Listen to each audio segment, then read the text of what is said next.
오늘은 사사기 강의 쉬운 6번째 시간입니다. 오늘 본문의 말씀을 중심으로 해서 교회 공동체를 무너뜨리는 바이러스, 공동체를 무너뜨리는 바이러스라고 하는 제목으로 함께 은혜를 나누겠습니다. Virus is destroying church communities.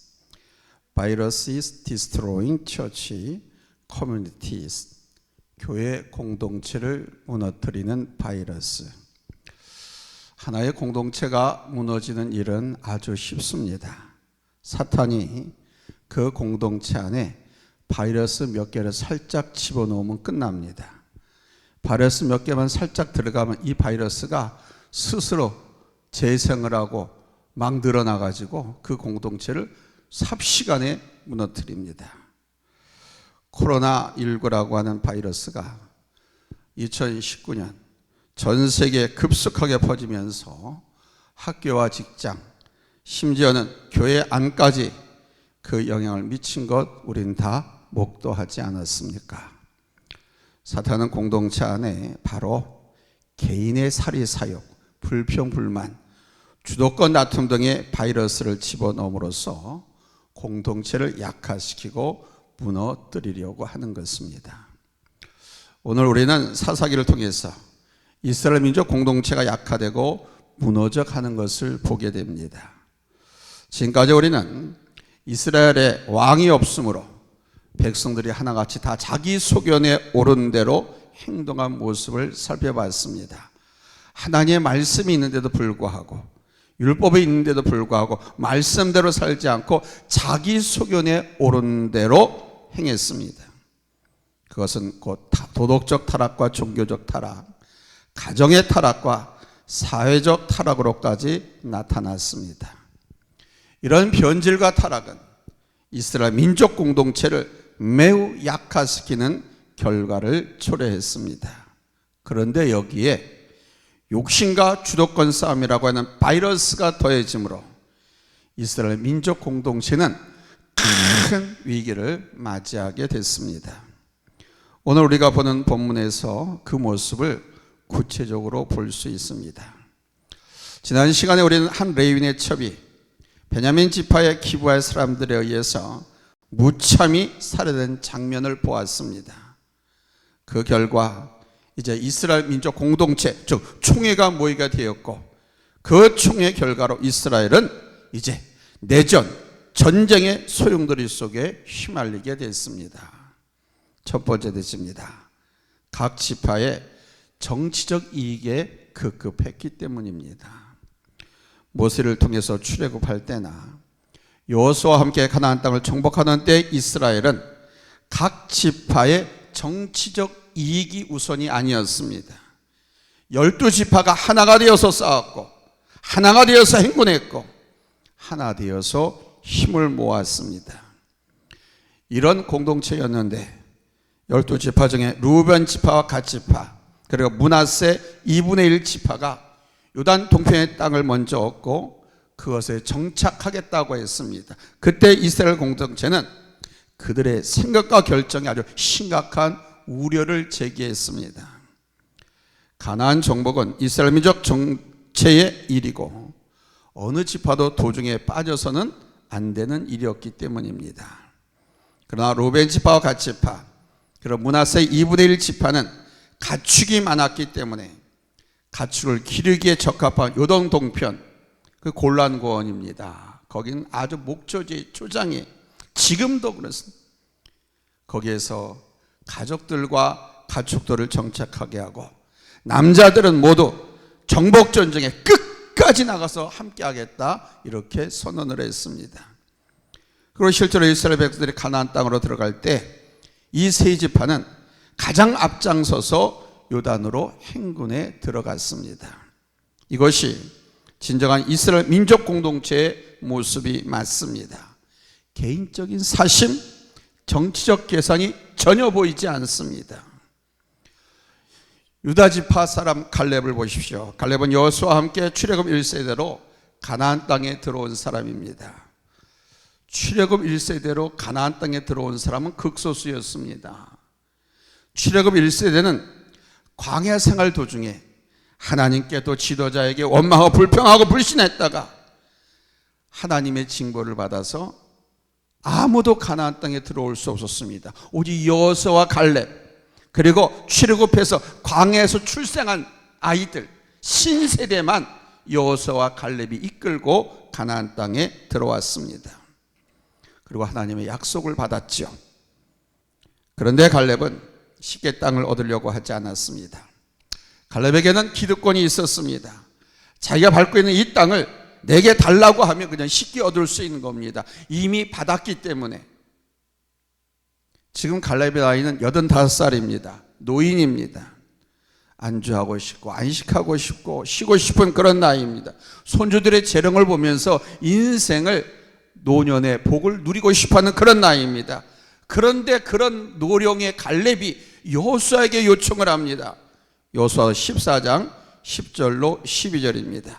우리 같이 읽겠습니다. 찾았으면 아멘합니다. 합독합니다. 시작. 오늘 내가 85세로 돼 모세가 나를 보내던 날과 같이 오늘도 내가 여전히 강건하니 내 힘이 그때나 지금이나 같아서 싸움이나 출입에 감당할 수 있으니 그날에 여호와께서 말씀하신 이 산지를 지금 내게 주소서. 당신도 그날에 들으셨거니와 그곳에는 아낙 사람이 있고 그 성읍들은 크고 견고할지라도 여호와께서 나와 함께 하시면 내가 여호와께서 말씀하신 대로 그들을 쫓아내리이다 하니. 갈렙이 여호수아에게 말하는 겁니다. 여호수아가 지금 이스라엘의 지도자였거든요. 근데 둘이는 친구예요. 그 친구한테 요청하는 겁니다. 옛날에 주기로 했지 않냐? 이 산지 지금 내게 주세요 하고 요청을 한 겁니다. 여기서 이 산지란 바로 헤브론을 말하는데요. 헤브론은 예루살렘처럼 산 위에 형성된 도시였습니다. 산 위에 형성되었기 때문에 그 성을 정복하는 것은 결코 쉬운 일이 아닙니다. 초롱성과 같은 것이 바로 헤브론입니다. 그리고 거기엔 아낙 자손들이 있었습니다. 아낙 자손, 골리앗 장국 같은 거인들입니다. 그들이 살고 있는 그 도시, 그것도 초롱성으로 옹벽으로 높다랗게 지어진 그 성을 달라고 갈렙이 요청을 했습니다. 쉽게 땅을 얻을 수 있음에도 불구하고 하나님의 약속과 말씀을 의지해서 공동체를 위해서 희생하고 또한 하나님의 약속을 얻고자 하는 것이 바로 이스라엘 민족 공동체였습니다. 그런데 오늘 본문을 보십시오. 저들 안에 그러한 모습을 찾아볼 수가 없습니다. 모두가 다 개인적인 사리사욕에 눈이 멀어 있습니다. 기부와 비류들이 그들입니다. 기부와 비류들. 기부와 비류라는 것은 기부와 잡놈도 불량배들이란 뜻입니다. 기부와 족속인데 그들의 불량배들, 이들이 자신들의 정욕을 채우기 위해서 레인과 그 아내를 내놓으라고 했습니다. 동성애로 하나님과 사람들 앞에서 범죄했을 뿐만 아니라 그 정욕을 채우기 위해서 타인의 희생을 마다하지 않는 저들의 더러운 욕망을 볼 수 있지요. 그리고 이 기부와 잡놈들은 베냐민 지파와 이들을 징계하고자 하는 이스라엘 족의 전체에서 우리는 순수한 동기보다는 저들 각 지파 안에 숨겨져 있는 욕심이 있다는 것을 발견하게 됩니다. 공동체 안에 욕심이 틈타면 그 공동체는 약화되고 와해될 수밖에 없습니다. 이 공동체는 가정 공동체, 교회 공동체, 직장 공동체, 사업장 공동체, 우리 안산시 공동체, 지방자치, 나라, 민족, 국가 공동체. 이 공동체 안에 누군가 어느 정당에 욕심이 틈을 타면 그 공동체는 약화되고 와해되는 겁니다. 교회 공동체가 약화된 원인을 한번 가만히 분석해 보십시오. 교회가 약화되고 무너져 간다고 하는 것은 바로 그 공동체 안에 욕심이 들어있었기 때문이라는 것을 발견할 수 있습니다. 교회에서 직분을 받고 사역을 하는 것을 개인적인 이익을 위해서 하려고 하는 사람들이 있습니다. 장로가 되고 안수집사가 되고 권사가 되고 기관장이 되는 것을 명예로 여기고 자신에게 돌아온 어떤 이익과 맞물려 있기에 그 직분을 받으려고 하고 지키려고 하는 사람들이 있습니다. 어떤 교회는 서로가 재정부장이 되려고, 서로가 교회 재정을 맡아보려고 다툰다는 이야기도 들었습니다. 교회 재정을 맡아보게 되면 힘이 생기게 되고 대접받기 때문이라고 합니다. 어떤 교회는 교회학교 부장을 서로 하려고 한다고도 합니다. 왜냐하면 교회학교 부장을 하는 것이 곧 장로가 될 수 있는 길이기 때문이랍니다. 여러분, 직분이 무엇입니까? 주님의 몸된 교회를 위해서 헌신하라고 하나님께서 맡겨주신 본분이고 사명입니다. 이 일을 감당할 때는 바로 갈렙과 같은 정신으로 해야 하는 것입니다. 가장 어렵고 힘든 일, 남들이 잘 하려고 하지 않는 일을 내가 먼저 나서서 하려고 해야 하는 겁니다. 그래야 할 때 교회가 바로 서게 되는 것입니다. 그러나 자기의 이익을 위해서 하려고 하면 그 교회는 약화되고 무너지는 것입니다. 오늘 이스라엘 민족 공동체가 약화되고 와해의 위기를 맞은 것은 바로 이러한 연유 때문인 것입니다. 두 번째는 지파 간의 주도권 싸움이 있었기 때문입니다. 기브아 사람들이 레위인의 첩을 살해한 일로 인해서 베냐민을 제외한 이스라엘 모든 지파가 진위를 파악하기 위해서 미스바에 다 모였습니다. 그곳에 모여서 저들은 레위인의 증언을 다 듣고 난 후 기브아 사람들에 대한 응징을 결례했습니다. 이 결례를 베냐민 지파에게 전했을 때 베냐민 지파는 옳거니 좋습니다, 그런 것이 아니라 무슨 소리야, 말도 안 돼, 그러면서 거부하고 반발했습니다. 이 과정에서 우리는 지파들 간의 알력과 주도권 싸움이라고 하는 미묘한 감정과 현실을 느낄 수 있습니다. 먼저 이스라엘 총회는 베냐민 지파를 배제한 채 진행이 되었습니다. 곧 저들은 레위인의 증언만 들었습니다. 한 사람의 증언만 일방적으로 듣고 결례를 한 것입니다. 물론 레위인은 자기 첩을 기브아 잡놈들에게 잃었습니다. 이것은 따질 것도 없이 경악할 일이죠. 그렇지만 저들은 베냐민 지파들도 불렀어야 했습니다. 나가서 그 기브아 잡놈들도 불러서 진해를 함께 파악해야 했습니다. 재판이라고 하는 것은 원고와 피고가 함께 있어야 하고 양쪽의 증언을 다 들어야 바른 재판을 할 수 있습니다. 아무리 피고의 죄가 확실하다고 해도 피고의 증언을 듣지 않고 원고의 일방적인 증언만 듣고 판단하고 재판한다면 그 재판은 공정한 재판이 될 수 없습니다. 그러한 의미에서 이스라엘 총회는 기브아 잡놈들도 불러서 들었어야 했습니다. 혹 저들이 증언을 거부한다고 하면 베냐민 지파를 불러서, 기브아 족속들이 베냐민 지파에 속해 있는 사람들이었기 때문에 그 베냐민 지파를 불러서 이 문제를 의논하고 결정해야 했습니다. 그러나 이스라엘 총회는 기브아 잡놈들도 그들이 속한 베냐민 지파도 배제한 채 총회를 열었습니다. 그리고 레위인의 증언만으로, 피해 당사자 증언만으로 기브아 잡놈들의 응징을 결정했습니다. 그 이유는 바로 지파들 간의 주도권 싸움 때문이었습니다. 두 번째는 베냐민 지파의 반발에서도 우리는 그것을 느낄 수가 있지요. 이스라엘 총회 결정에 베냐민 지파는 반발했고 그 결정을 받아들이지 않았습니다. 그리고 살인한 그 기브아의 잡놈들을 오히려 옹호하고 보호하려고 했습니다. 무슨 말이냐, 내 새끼다 이거야. 잘못해도 내 새끼인데 총에서 그렇게 나오니까 오히려 보호하고 옹호하는 쪽으로 방향을 선회한 것입니다. 이스라엘 총회의 결정은 분명 잘못된 것입니다. 저들의 결정은 베냐민 지파에게 묻고 베냐민 지파를 처벌하겠다는 것이 아니었습니다. 단지 총회의 결정은 그 책임을 누구에게 묻느냐, 베냐민 지파에 속해 있는 그 기부와 그 잡놈들, 악행을 저지른 그 놈들이었습니다. 저들의 악행에 대해서 처벌해야 한다고 하는 것은 삼척동자도 분별할 수 있는 일이죠. 그럼에도 베냐민 지파는 거부하고 반발했습니다.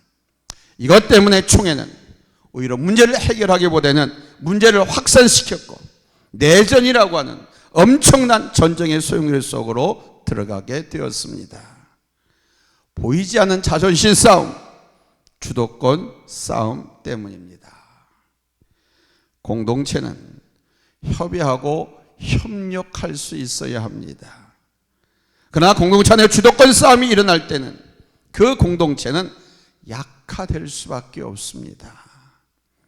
간혹 우리는 정부 기관들과 정당들 간에 이기주의와 함께 주도권 싸움을 벌임으로써 나라 정책이 필요하거나 집행돼야 할 부처 또는 지역에 혜택을 입어야 할 사람들이 불이익을 당하는 경우를 종종 볼 수 있습니다. 또 정부 각 주무부처 안에서도 기싸움, 주도권 싸움 벌이는 것을 볼 수 있죠. 기획재정부와 우리 한국은행이 국책은행 중앙은행입니다. 이 기획재정부와 한국은행 간의 경제정책이나 재정정책을 놓고 갈등하는 모습 종종 봤습니다. 보건복지부의 일이냐, 여성가족부의 일이냐, 우리 일이다, 아니다, 네 일이다, 이 주도권 다툼을 벌이는 경우도 있습니다.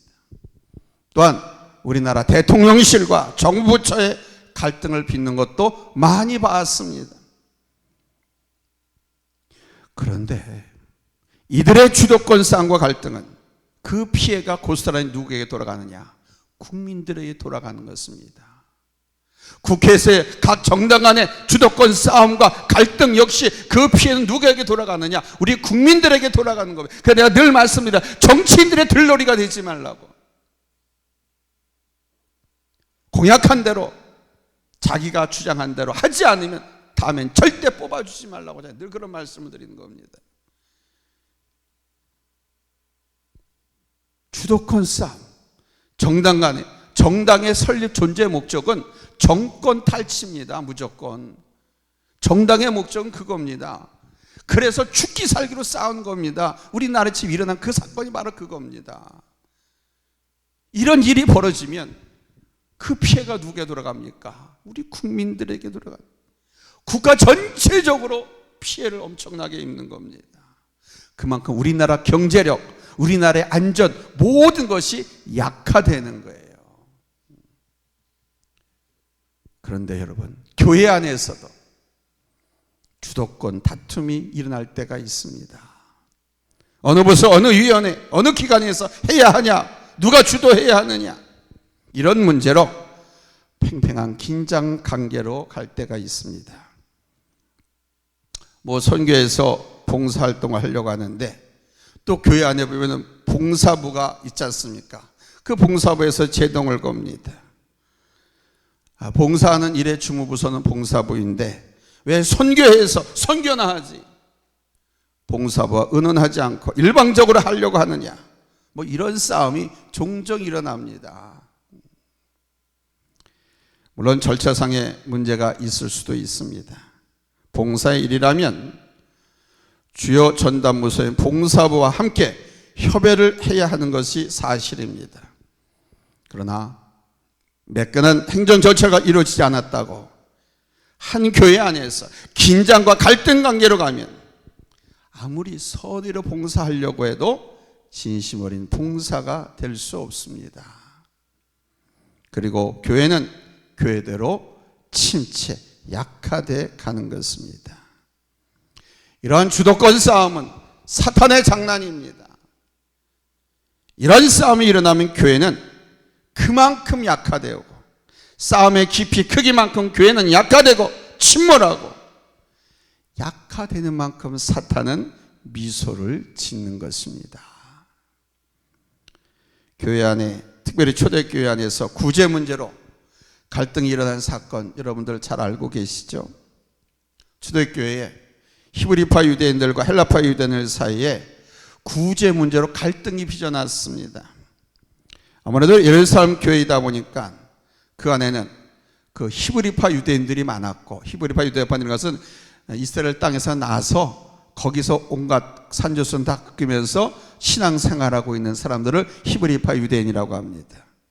그리고 헬라파 유대인들은요, 먹고 살기 위해서 어쨌든 간에 외국에 나갔다가 거기서도 뭐 산전수전을 다 겪었든 아니면 금이 한양을 했든 이제 고향으로, 고국으로 돌아와서 신앙생활한 이게 헬라파 유대인들입니다.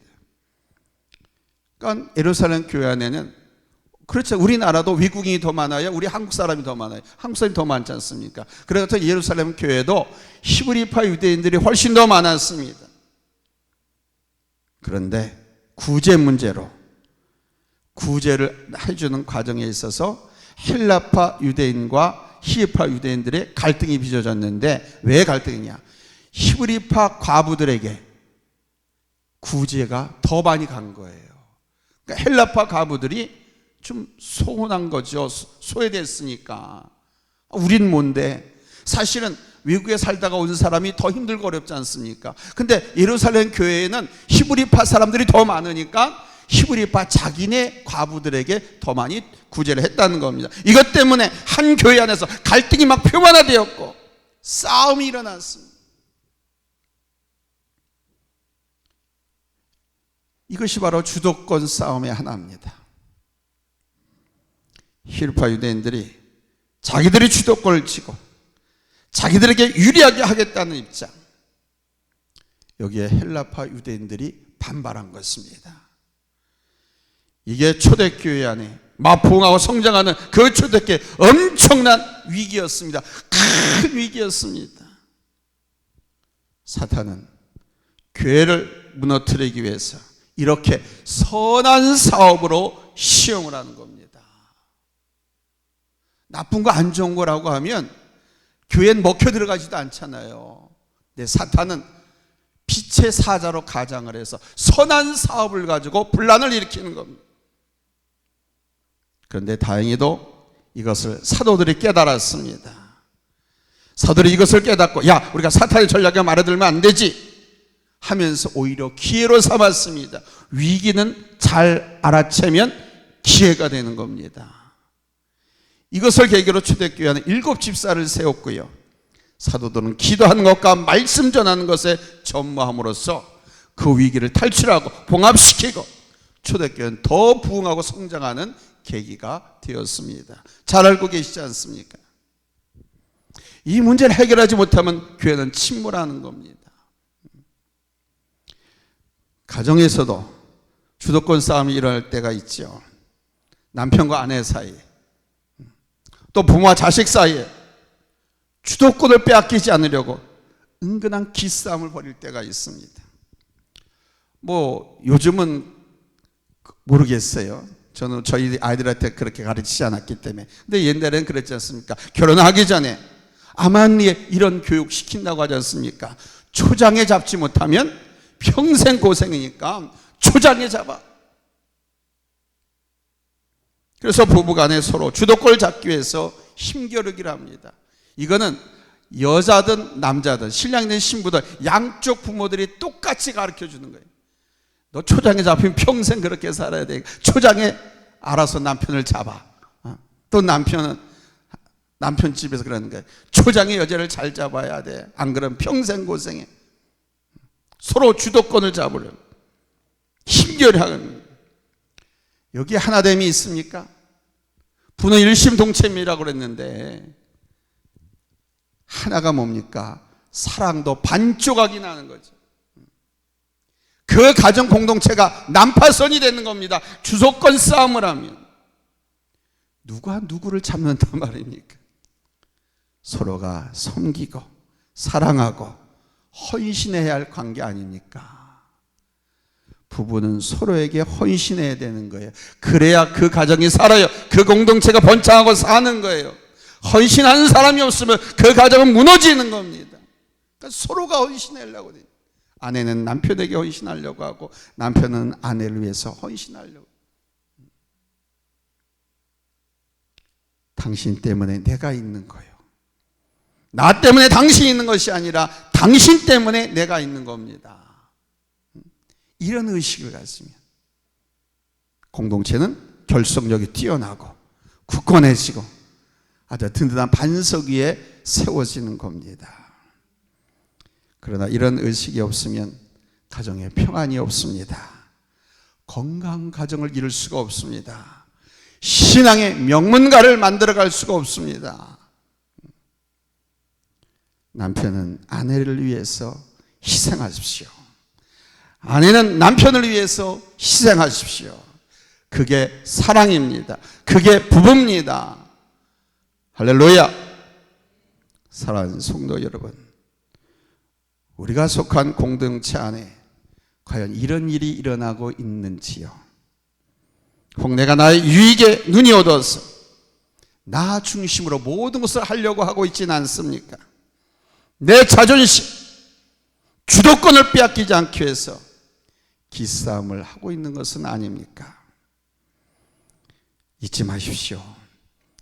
하나님께 선택받은 사람들, 하나님의 일을 하는 사람들은 자존심, 주도권 싸움을 해서는 안 됩니다. 자존심, 주도권은 이미 십자가에 다 못 박으라고 말씀하지 않습니까? 철저하게 버려야 됩니다.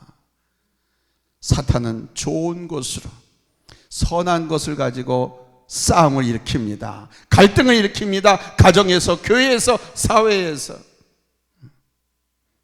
무엇보다도 전체 이 하나님의 영광을 위해서 하시기 바랍니다.